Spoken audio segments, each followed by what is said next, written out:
Warning, for the next 12 seconds, you will see a police officer violently and aggressively handcuffing a person who is not resisting whatsoever. So, want to put that warning out there real quick. Here's the clip. Touching me, bro. What are you doing, Travis? Come on, get off me, bro. Get off me, bro. He's not resisting. What's your back on me? What's your name, bro?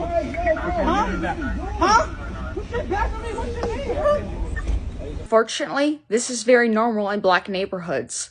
The police normally like to patrol black neighborhoods looking for trouble. And when I say looking for trouble, I mean that they will go up to them, they will start yelling, they will start gaslighting them, trying to get some kind of reaction out of them, something in order to find a reason to either arrest them or to unalive them. Take what happened to Michael Brown in Ferguson, for example. Officer Darren drove up behind Michael Brown and his friend, not because of the convenience store robbery Michael Brown was part of day prior. It was because they were out in the middle of the road and he found an excuse to start screaming at them and then make sure that it escalated from there.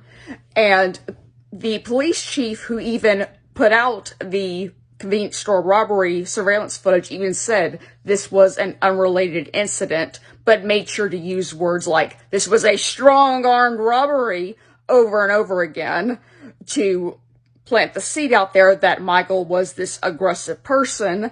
And he even admitted in the initial interview that Officer Darren was not pulling them over for that. It was because they were in the middle of the road. And that is exactly what was happening. He was there to start a fight.